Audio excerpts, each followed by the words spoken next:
Pour les résistants iraniens, ce parc n'est pas seulement un lieu de loisirs, mais il sert à l'occasion pour des grands rassemblements, à l'occasion des cérémonies culturelles et nationales.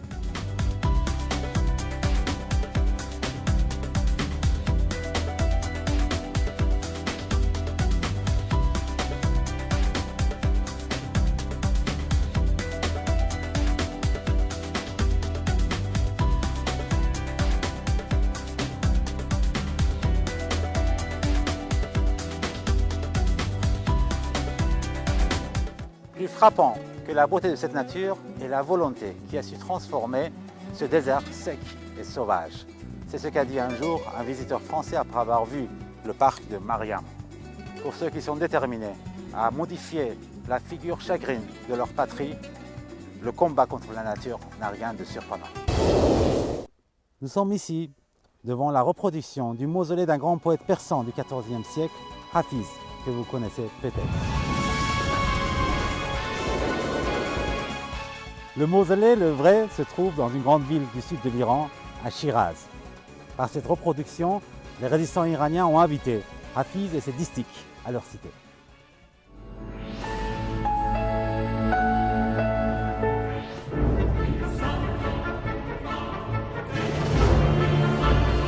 Il faut dire que vous avez choisi le bon moment pour visiter Ashraf. Cette année est une année de bon augure pour les Iraniens. Il s'agit en effet du centenaire de la lutte pour la démocratie en Iran.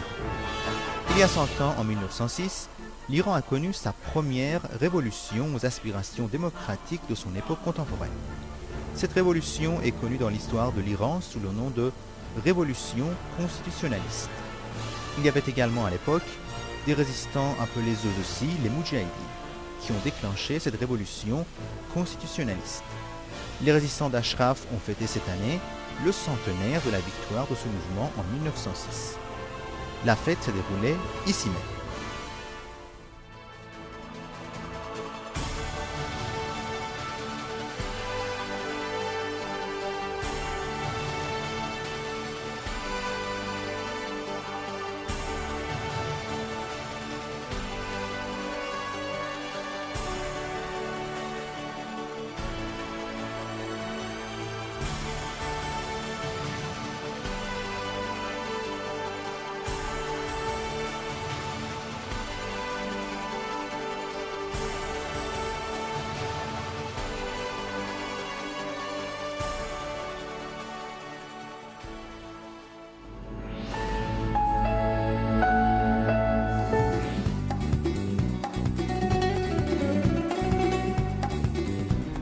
Ces portraits sont ceux des figures célèbres de la littérature iranienne. Voici Ahmed Shamlou, un grand poète contemporain. Là, c'est Aref Kazvini, un grand poète de la Révolution de 1906. Celui-ci, c'est Behdad, un poète des Moudjahidines qui fut tué en 1988 lors d'un affrontement avec les troupes de la dictature intégriste. Simone de Beauvoir est aussi là pour nous signaler que les résistants iraniens ont aussi des penchants pour des littératures autres que persanes. Ces portraits ornent l'entrée de la bibliothèque de la cité d'Ashraf. Cette bibliothèque porte le nom d'un autre grand romancier de l'époque contemporaine, Mohammed Hussein Habibi. Son portrait se trouve également à l'entrée. Ce grand écrivain a décidé un bon jour de laisser tomber sa vie tranquille aux États-Unis pour venir rejoindre les résistants de la cité d'Ashraf, en compagnie de son épouse, de son enfant et bien sûr de sa bibliothèque. Écrivain engagé, Habibi est mort lui aussi lors d'un affrontement avec les troupes de la dictature intégriste, se sacrifiant ainsi à tous les idéaux qu'il a défendus dans ses écrits.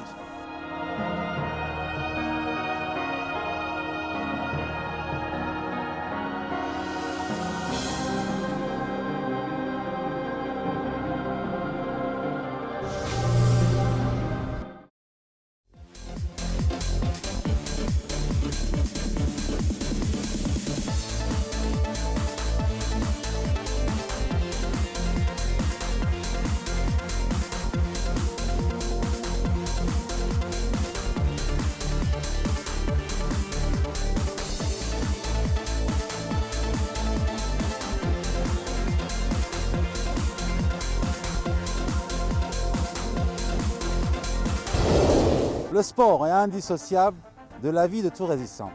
Pour les habitants d'Ashraf, le sport ne constitue pas un simple loisir, mais il fait partie entière de leur combat contre la dictature religieuse iranienne. Le stade que vous voyez ici a été construit au cours de ces 3 dernières années et est le terrain des matchs d'un championnat de foot entre diverses équipes d'Ashraf ainsi que d'une coupe d'Ashraf, sans oublier les Jeux olympiades qui se tiennent chaque année en octobre à l'occasion de la date anniversaire de l'élection de Mme Rajavi au poste de président de la République de l'époque de transition de l'après la dictature religieuse iranienne. Ces Jeux olympiades ont lieu chaque année au terme des Jeux à une soirée grandiose qui complète la fête.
La chanson, la musique, la joie et les fêtes forment la pierre angulaire du mouvement de résistance à Ashraf. La gaieté et la fraîcheur sont en effet indispensables aux partisans qui luttent contre une dictature religieuse qui prêche pour le culte de la douleur et du chagrin. Les fêtes à Ashraf ne traduisent donc pas un simple penchant pour des moments de loisir, mais bien une partie du combat de ces résistants contre l'intégrisme au pouvoir en Iran. Les résistants iraniens n'ont donc jamais cessé à chanter les faveurs d'une liberté chérie, surtout au cours de ces dernières années où la dictature de Téhéran a tout fait pour les faire taire.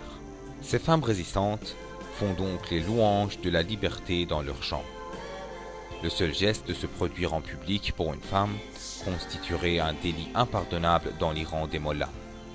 Mais ces femmes résistantes n'ont pas froid aux yeux et elles chantent pour la libération de leur peuple du joug de la dictature religieuse.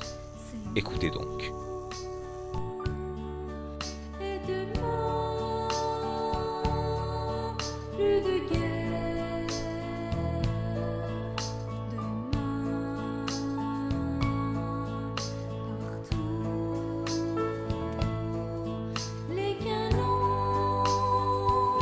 Pour ces jeunes, frappés d'une ardeur exemplaire, le guitare est une arme qui incite leurs jeunes compatriotes à la révolte contre la tyrannie religieuse.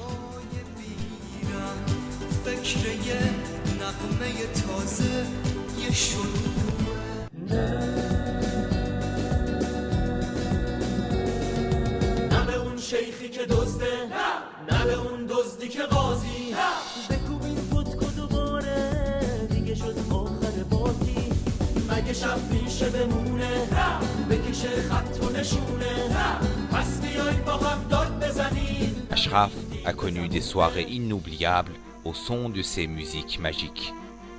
Retenez donc ces notes et ces sons, il s'agit des cadeaux pour vous.